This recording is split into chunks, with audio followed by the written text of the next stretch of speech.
사랑합니다 여러분. 큐티를 읽어드립니다. 윤한상 목사입니다. 반갑습니다. 잘 지내셨습니까? 자, 오늘은 20분 정도 가는 시간입니다. 우리가 창세기를 계속 읽으면서 하나님께서 정말 나에게 주시고자 하는 말씀이 무엇인지 깊이 생각해 보면 좋겠습니다. 자, 우리 시그니처하고 시작하도록 하겠습니다.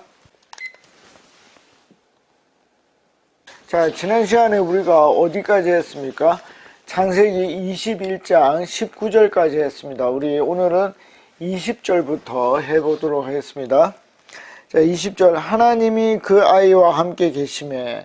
자, 그 아이가 누구입니까? 이스마엘입니다. 그렇죠? 이스마엘이 어떻게 해요? 하갈과 함께 사막으로 나갔죠. 광야로 나갔습니다. 그래서 어떤 일이 있었고 그 일 후에 이렇게 하나님이 어떻게 해요? 그 아이와 함께 계십니다. 자, 이 부분에 대해서 조금 더 나중에 이야기를 하겠습니다.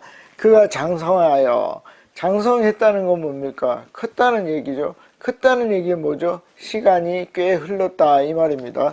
광야에서 거주하며 활 쏘는 자가 되었더니, 그러니까 어떤 특정한 일을 할 수 있는 나이까지 자란 것입니다. 뭐 예를 들면 한 20살이 되었다든지 20살보다 더 되었다든지 그렇게 우리가 추측해 볼 수 있는 것이죠. 왜냐하면 정확한 나이가 나오지 않았기 때문에 어쨌든 시간은 많이 흘렀다 하는 것을 볼 수 있습니다.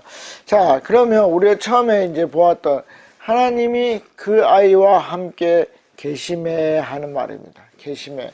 자, 왜 그러면 하나님은 이스마엘이랑 함께 했죠? 그 이유가 뭡니까? 자기의 약속입니다. 그렇죠? 그 약속의 근원은 뭡니까? 그 약속의 근원은 이 이스마엘도 아브라함의 자녀였기 때문입니다. 그렇죠? 아브라함의 아들이었기 때문에 하나님이 그와 함께 했습니다. 자, 그러면 이제 우리가 생각을 해봐야 되죠. 뭘 생각해 봐야 됩니까? 자, 언약에 기반한 아들은 누굽니까? 이삭입니다. 그렇죠? 그런데 자연 법칙, 그러니까 사라가 자기의 몸종인 하갈을 아브라함에게 줘서 자연적으로 그 당시에 있는 어떤 방법으로 자녀를 임신한 그 일에 대해서 하나님께서 어떻게 했다고요? 책임져 주셨다. 그리고 약속해 주셨다. 그렇기 때문에 이 아이와 함께 했다는 것입니다. 자, 그러면 이제 한번 조금 더 생각을 해봅시다. 그러면 구원은 어떻게 이루어집니까? 좀 더 이제 확장을 하는 것이죠. 구원은 1차적으로는 어떻게 되죠? 이스라엘 민족에게 있습니다. 그렇죠? 원래 구원은, 구약의 구원은 어떻게 되죠? 하나님을 믿으면서 어떻게 해요? 오실 메시아를 바라보는 것입니다. 그것이 이제 시편 같은 데 보면 오실 주님에 대해서, 예수님에 대해서 계속 이야기를 합니다. 그렇게 될 때 온전한 구원을 받을 수 있습니다. 그러니까 첫 번째로는 이스라엘 민족을 통하여 구원이 이루어지는 것이 맞습니다. 자, 그러면 이제 두 번째입니다. 두 번째. 그러면은 이스라엘 민족 이외에는 구원을 받을 방법이 없는가? 여러분들은 어떻게 생각하십니까? 그렇지가 않죠. 왜? 나중에 이제 출애굽기가 이루어지는데 그 출애굽기 될 때 이스라엘 민족의 구성이 어떻게 되죠? 완전 순수한 이스라엘이 아닙니다. 그렇죠? 그 이집트에서 고난받고 떠나고자 했던 사람들이 다 포함이 됩니다. 그 포함된 사람들 중에 누구요? 믿음이 있는 사람들. 그래서 누구가 있습니까? 여호수아의 친구 갈렙이 어떻게 해요? 정통 이런 이스라엘 사람이 아니죠. 유대인이 아닙니다. 그럼에도 불구하고 어떻게 되죠? 이스라엘 민족에 속하게 되고 여호수아와 갈렙만이 하나님이 약속한 가나안 땅에 들어갔습니다. 그러니까 지금으로 해석하면 구원을 받았다라고 볼 수가 있는 것입니다. 자, 그러니까 뭡니까? 첫 번째로는 이삭을 통하여 나온 이스라엘 백성들에게 구원이 있었고, 두 번째로는 뭡니까? 이 이스마엘도 어떻게 해요? 하나님에 대해서 충분히 알 수 있는, 그렇죠? 예를 들면 아까 말했던 갈렙과 같이 그런 것들이 마련되어 있었다는 것입니다. 그러나 머저리티와 대다수와 마이너리티 소수를 보면 이스라엘 민족에서 훨씬 더 많은 구원이 이루어졌을 것이고, 그렇죠? 그 나머지 아랍권에서는 어떻게 해요? 하나님을 알 수 있는 방법은 있었지만 실제로 이스라엘보다는 훨씬 덜한 그런 구원이 있었을 것이라고 우리는 뭐 추정해 볼 수 있다 하는 것입니다. 자, 여러분들이 이제 좀 정리가 됐을 것입니다. 그렇죠? 자, 그러면 이제 반대로 한번 제가 질문을 던져보겠습니다. 그러면 이삭을 통해서 태어난 이스라엘 사람들은 그러면 다 구원받았을까요? 자, 여러분들이 이제 생각해 보십시오. 그들은 선민이니까 그랬을까요? 그렇지가 못하죠. 여러분, 너무나도 재밌게 하나님은 구약도, 선민 사상이 있는 구약도, 선민이라는 것은 하나님이 택했다는 것입니다. 이스라엘을 택했는데 거기에도 뭐가 필요했다? 믿음이 필요했다는 것입니다. 믿음이 필요했어요. 그래서 믿음이 있는 이스라엘이 구원받는 것을 우리가 성경의 곳곳에서 볼 수 있습니다. 그리고 신약에서 예수님은 뭐라 얘기합니까? 너희가 아브라함의 자손이라고 말하지 마라. 왜 그렇습니까? 믿음이 없다면. 믿음이 있다면 어떻게 해요? 삭개오와 같은 이런 나쁜 사람도 어떻게 아브라함의 자손이다 라고 얘기를 합니다. 그러니까 이 구원에 대한 문제, 하나님을 알아가는 데 대한 문제는 믿음에 초점을 맞추고 있다는 것입니다. 그래서 이 아이와 함께 했다 하는 것은 첫 번째로 하나님의 언약에, 약속에 기반한 것이고, 두 번째는 우리가 뭘 알 수 있다? 구원이 그 아랍권, 팔레스타인에서도 알려면 충분히 알 수 있는 그런 부분이 되겠다 하는 것입니다. 그래서 구약의 요나 선지자 같은 경우에는 어떻게 합니까? 아수르라는 이방민족, 거기에 하나님이 회개하도록 보내죠. 그래서 니누에에서 이 회개를 전파합니다. 그 얘기는 구원이 이방인에게도 미칠 수 있다 하는 것입니다. 그래서 이 아이와 함께 하셨습니다. 자, 21절로 한번 가볼까요? 그가 바란 광야에서, 자, 바란 광야면 지역이겠네요. 그렇죠? 바란. 이 지역명이라는 것도 쉽지 않습니다. 그렇죠? 네이버에 찾아보면 바란이 나올 것이고, 바란은 어떻게 이스라엘의 남부 지방이라는 것을 알 수 있습니다. 그래서 나중에 이제 그 이스라엘이 이집트에서 이렇게 출애굽을 합니다. 애굽은 뭐냐면 이집트를 한자로 바꾸면 애굽이 됩니다. 그래서 이집트에서 이렇게 탈출을 하는데, 그때 보면 먼저 만나는 곳이 바란 광야입니다. 그래서 남부 쪽이다. 그리고 나중에 나오겠지만 이집트랑 가깝다. 그런 것을 우리가 알 수 있습니다. 자, 바란 광야에 거주할 때 그의 어머니는 누구죠? 하갈입니다. 그를 위하여 애굽 땅에서 아내를 얻어 주었더라. 자, 이게 이제 재밌고도 어떻게 보면 마음이 아픈 겁니다. 자, 하갈은 어느 나라 사람? 애굽 사람, 이집트 사람입니다. 그러니까 당연히 이집트가 굉장히 익숙할 것입니다. 그렇죠? 그러니까 이집트에서 부인을 얻습니다. 근데 나중에 보겠지만 이삭은 어떻게 합니까? 하나님이 말씀하신 대로 그 민족에게 가서 아내를 얻죠. 자, 그렇다면 어떻습니까, 여러분? 하갈이 하나님에 대한 체험이 있었습니까, 없었습니까? 있었습니다. 그렇죠? 광야에서 살아나는 기적을 경험했습니다. 그러면 어떻게 해야 되죠? 저희 트레이드마크, 기도해야죠. 이 중요한 일이지 않습니까? 아이의 아내를 결정하는 일, 이것을 하나님께 물어봤어야 되는데 어떻게 해요? 자기와 익숙한 이집트 여자를 아들의 아내로 주게 되었습니다. 그러니까 믿음적인 일을 하기가 좋겠습니까? 안 좋겠습니까? 용이하지 않죠. 쉽지 않죠. 그러니까 참 안타까운 것입니다. 그렇지만 하나님이 그와 함께 했고 그가 만약에 찾았다면 하나님에 대한 것을 충분히 알 수 있었을 것이다 라는 것을 우리가 유추해 볼 수 있습니다. 자, 여러분, 여기까지가 이제 이스마엘과 하갈에 대한 이야기가 나옵니다. 이제는 또 다른 이야기가 진행이 됩니다. 22절입니다. 그때에, 자, 그런 일이 있을 때에 아비멜렉은 20장에 나오게 되고 20장에서 어떻게 해요? 사라를 아내로 취할 뻔했었는데 그 일을 하나님께서 막으시고 다시 하나님이 사라를 아브라함에게로 돌려보내는 일을 했던, 그때 나타났던 사람이 아비멜렉이었고 그 군대 장관 비골이 나타났습니다. 아브라함에게 말하여 이르되 내가 무슨 일을 하든지 하나님이 너와 함께 계시도다 라고 말을 했습니다. 여러분, 뭐 이게 이제 나중에 보면 조금 더 어떤 아부일 수도 있습니다. 그러나 아비멜렉은 분명한 경험이 있었죠. 하나님이 아브라함과 함께 하는구나, 하나님이 아브라함 일에 개입하는구나 하는 것을 분명하게 경험했습니다.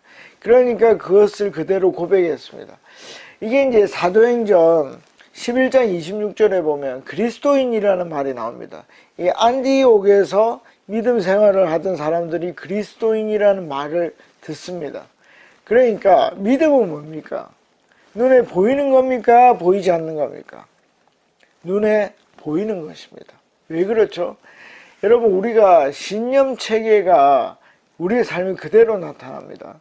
예를 들어서 가난한 사람을 도와줘야 된다고 생각하는 신념을 가지고 있어요.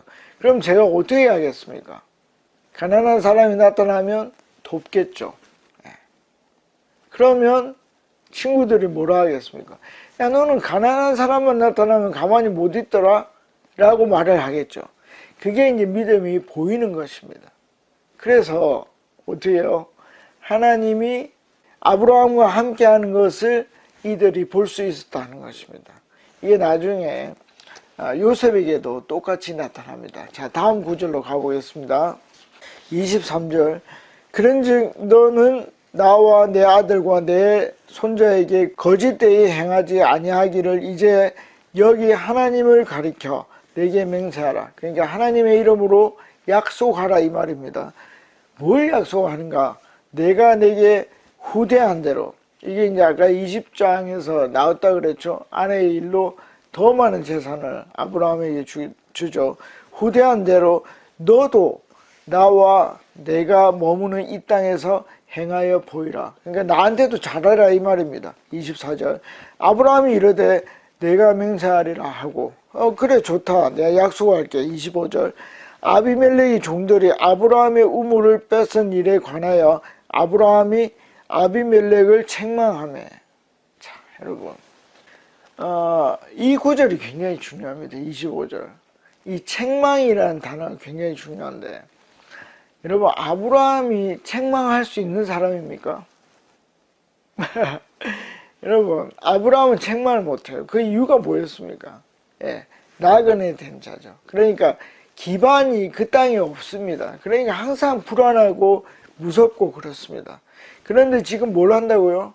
아비멜렉을 책망합니다. 그 이유는 아비멜렉의 종들이 우물을 빼앗았기 때문입니다. 여러분, 아비멜렉에게 아내를 누이라고 했던 이유가 뭐죠? 너무 불안해서. 내가 가는 곳마다 내가 살아남기 위해서 그렇게 했다. 그렇게 고백을 합니다. 그런데 이 사람이 책망을 했다. 뭐죠?